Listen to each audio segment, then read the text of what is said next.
ಸರ್ಕಾರಕ್ಕೆ ಸ್ಪರ್ಧಾತ್ಮಕ ವಿದ್ಯಾರ್ಥಿಗಳ ಎಚ್ಚರಿಕೆ. ಧಾರವಾಡದಲ್ಲಿ ಜೋರಾಯಿತು ವಿದ್ಯಾರ್ಥಿಗಳ ಕಿಚ್ಚು. ಧಾರವಾಡದಲ್ಲಿ ಸ್ಪರ್ಧಾತ್ಮಕ ವಿದ್ಯಾರ್ಥಿಗಳ ಪ್ರತಿಭಟನೆ. ಎಕೆಎಸ್ಎಸ್ಎನಿಂದ ಧಾರವಾಡ ನಗರದಲ್ಲಿ ಪ್ರತಿಭಟನೆ.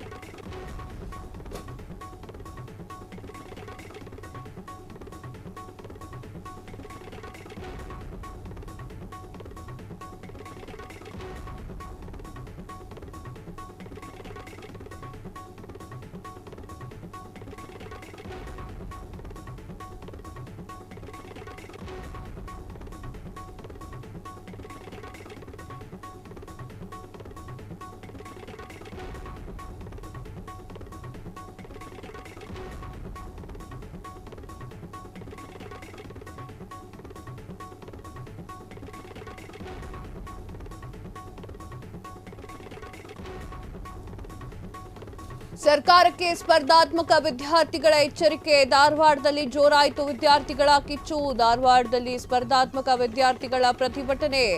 ಎಕೆಎಸ್ಎಸ್ಎನಿಂದ ವಿದ್ಯಾರ್ಥಿಗಳು ಧಾರವಾಡದಲ್ಲಿ ನಗರದಲ್ಲಿ ಪ್ರತಿಭಟನೆ.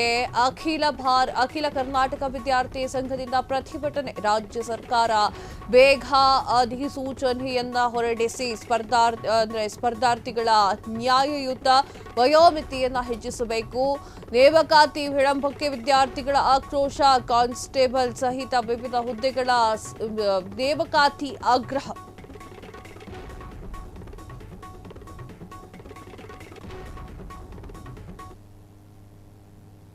ಎಸ್ ವೀಕ್ಷಕರೇ, ಯಾವ ರೀತಿಯ ಪ್ರತಿಭಟನೆ ನಡೆಸಲಾಗ್ತಾ ಇದೆ ಅಂತ ನೋಡಿ. ಜನಸಾಗರ ತುಂಬಿ ತುಳುಕ್ತಾ ಇದೆ. ಆ ರೀತಿಯಾಗಿ ಪ್ರತಿಭಟನೆಯನ್ನ ಮಾಡಲಾಗ್ತಾ ಇದೆ. ಸರ್ಕಾರಕ್ಕೆ ಸ್ಪರ್ಧಾತ್ಮಕ ವಿದ್ಯಾರ್ಥಿಗಳ ಎಚ್ಚರಿಕೆ ಕೂಡ ಇತ್ತು. ಎಸ್, ಇದರ ಬಗ್ಗೆ ಮಾತನಾಡಲಿಕ್ಕೆ ಕಾಂತಕುಮಾರ್ ಕೆಎಎಸ್ಎಸ್ಎ ಅಧ್ಯಕ್ಷರು ನಮ್ಮ ಜೊತೆಗೆ ದೂರವಾಣಿ ಸಂಪರ್ಕದಲ್ಲಿದ್ದಾರೆ. ಸರ್ ನಮಸ್ತೆ. ಮೇಡಮ್ ನಮಸ್ತೆ ಮ್ಯಾಮ್. ಸರ್, ಸರ್ಕಾರಕ್ಕೆ ಸ್ಪರ್ಧಾತ್ಮಕ ವಿದ್ಯಾರ್ಥಿಗಳ ಎಚ್ಚರಿಕೆ. ಸಾಕಷ್ಟು ಪ್ರತಿಭಟನೆ ಕೂಡ ಆಯ್ತು. ಏನಾಯ್ತು? ಏನಕ್ಕಾಗಿ ಒಂದು ಪ್ರತಿಭಟನೆ? ಈ ಹಿಂದೆ ಬೆಂಗಳೂರಲ್ಲಿ ಸಾಕಷ್ಟು ಪ್ರತಿಭಟನೆ ಮಾಡಿದ್ವಿ ಮೇಡಮ್. ನಾವು ಇವತ್ತು ಸುಮಾರು ಏನಿಲ್ಲ ಅಂದ್ರೆ 30,000ಕ್ಕೂ ಅತಿ ಹೆಚ್ಚು ವಿದ್ಯಾರ್ಥಿಗಳು ಒಂದ್ ಕಡೆ ಸೇರಿಸಿ ನಾವು ಇವತ್ತು ಪ್ರತಿಭಟನೆ ಶಾಂತಿಯುತವಾಗಿ ಮಾಡಿದ್ವಿ ಮೇಡಮ್.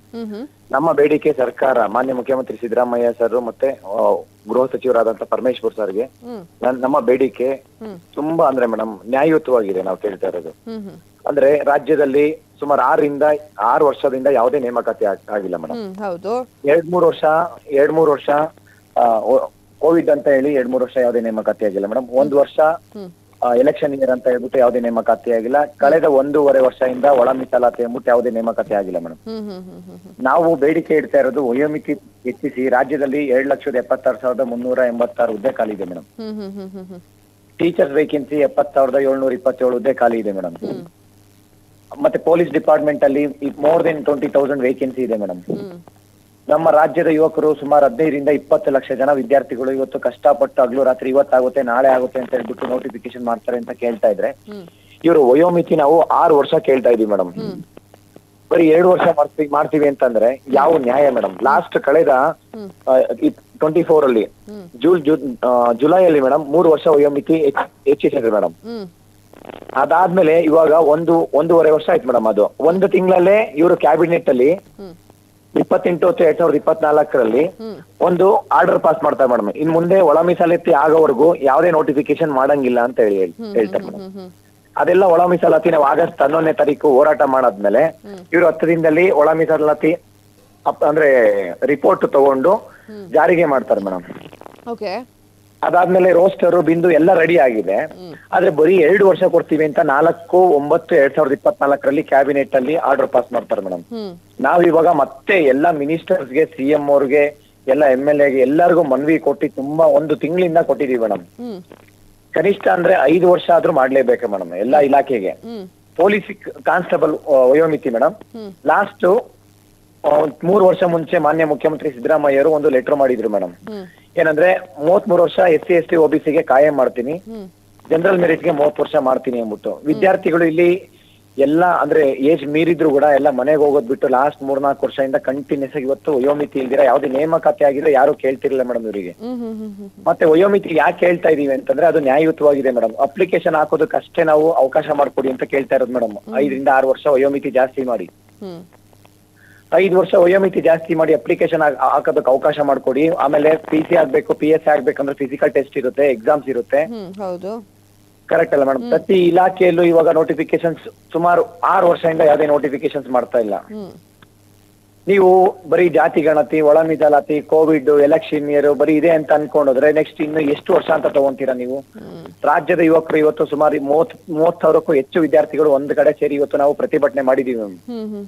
ರಾಜ್ಯ ಸರ್ಕಾರಕ್ಕೆ ನಾವು 1 ವಾರ ಗಡುವು ಕೊಡ್ತೀವಿ ಮೇಡಮ್. ಈಗ ರಾಜ್ಯ ಸರ್ಕಾರ ಏನ್ ಹೇಳ್ತಾ ಇದೆ ಮೇಡಮ್? ಇದು ಇವತ್ ಮಾಡ್ತೀವಿ, ನಾಳೆ ಮಾಡ್ತೀವಿ, ನೇಮಕಾತಿ ಮಾಡ್ತೀವಿ. ಆ ಶಿಕ್ಷಣ ಸಚಿವರಿದ್ದಾರೆ ಮೇಡಮ್, ಅವರು ಒಂದೊಂದ್ಸತಿ ಒಂದೊಂದ್ ಮೀಡಿಯಾದಲ್ಲಿ ಒಂದೊಂದ್ಸತಿ ಹೇಳ್ತಾರೆ. ಮಧು ಬಂಗಾರಪ್ಪ ಅವರು ಒಂದ್ಸತಿ 5,000 ನೋಟಿಫಿಕೇಶನ್ಸ್ ಕಾಲ್ ಮಾಡ್ತೀವಿ, ಒಂದ್ಸತಿ 10,000 ಮಾಡ್ತೀವಿ, ಒಂದ್ಸರಿ 15,000 ಕಾಲ್ ಮಾಡ್ತೀವಿ, ಒಂದ್ಸತಿ 20,000 ಕಾಲ್ ಮಾಡ್ತೀವಿ ಅಂತ ಹೇಳ್ತಾರೆ ಮೇಡಮ್. ಇನ್ನ ರಾಜ್ಯದಲ್ಲಿ ಸುಮಾರು 70,727 ಹುದ್ದೆ ಖಾಲಿ ಇದೆ. ನಾವು ಅಲ್ಲಿ ಹೋಗಿ principal secretary Rashmi Mahesh madam ಅವ್ರ ಹತ್ರ ಮೀಟ್ ಮಾಡಿದಾಗ, ಕಮಿಷನರ್ ತ್ರಿಲೋಕ್ ಚಂದ್ರ ಸರ್ ಹತ್ರ ಅವ್ರು ಹೋಗಿ ಭೇಟಿ ಮಾಡಿದಾಗ ನಮಗೆ ಫೈನಾನ್ಷಿಯಲ್ ಡಿಪಾರ್ಟ್ಮೆಂಟ್ ಇಂದ ಯಾವ್ದು ಅಪ್ರೂವಲೇ ಬಂದಿಲ್ಲ, ನಾವು ಹೆಂಗ್ ಮಾಡೋಣ ಅಂತ ಕೇಳ್ತೀವಿ ಸರ್. ಕೇಳ್ತಾ ಇದ್ರೆ ಮೇಡಮ್ ಅವ್ರು. ಅಂದ್ರೆ ಹಿಂಗೆಲ್ಲ ಆಗ್ತಾ ಇದೆ ಅಂತಂದ್ರೆ ಮೊನ್ನೆ ಒಂದು ಪ್ರೆಸ್ ನೋಟ್ ಬಂದಿದೆ ನ್ಯೂಸ್ ಪೇಪರ್ ಅಲ್ಲಿ. ಇನ್ನು 6 ತಿಂಗಳು ಯಾವುದೇ ನೇಮಕಾತಿ ಆಗಲ್ಲ ಅಂತಂದ್ರೆ ಇಲ್ಲಿ ಲಕ್ಷಾಂತರ ವಿದ್ಯಾರ್ಥಿಗಳು ಹಗಲು ರಾತ್ರಿ ಕಷ್ಟಪಟ್ಟು ಓದ್ತಾ ಇದ್ದಾರೆ. ಇವತ್ತು ಇವರು ಪೇಪರ್ ಸ್ಟೇಟ್ಮೆಂಟ್ಸ್ ಮೀಡಿಯಾದಲ್ಲಿ ಬಂದು ಇನ್ನೇನು ನೆಕ್ಸ್ಟ್ 1 ವಾರದಲ್ಲಿ ಮಾಡ್ತೀವಿ, ನಾಳೆನೆ ಮಾಡ್ತೀವಿ ಅನ್ನೋ ತರ ಬಂದು ಮಾತಾಡ್ತಾರೆ ಮೇಡಮ್ ಅವರು.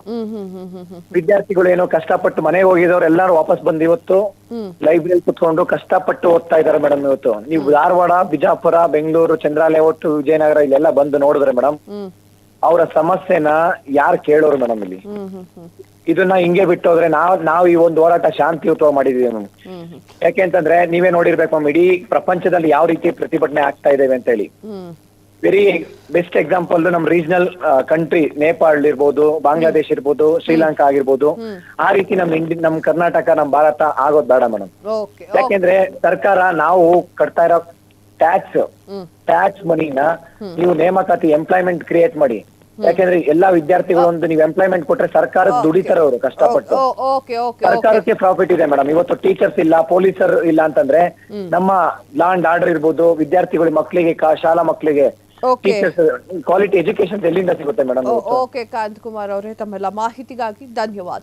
AKSSA ನಿಂದ ಒಂದು ಒಳ್ಳೆ ಪ್ರತಿಭಟನೆ ಆಗಿದೆ. ಇದಕ್ಕೆ ಸರ್ಕಾರವು ಕೂಡ ರೆಸ್ಪಾನ್ಸ್ ಮಾಡಬೇಕಾಗಿದೆ. ರಾಜ್ಯದಲ್ಲಿ ಸರ್ಕಾರವು ಕೂಡ ರೆಸ್ಪಾನ್ಸ್ ಮಾಡಬೇಕು. ಯಾಕಂತಂದ್ರೆ ಸಾಕಷ್ಟು ವಿದ್ಯಾರ್ಥಿಗಳು ನಿರುದ್ಯೋಗಿಗಳಾಗಿದ್ದಾರೆ. ಇದರ ಬಗ್ಗೆ ರಾಜ್ಯ ಸರ್ಕಾರ ಗಮನವನ್ನು ಹರಿಸುವಂತಹ ಪ್ರಯತ್ನವನ್ನು ಮಾಡಬೇಕಾಗ್ತದೆ.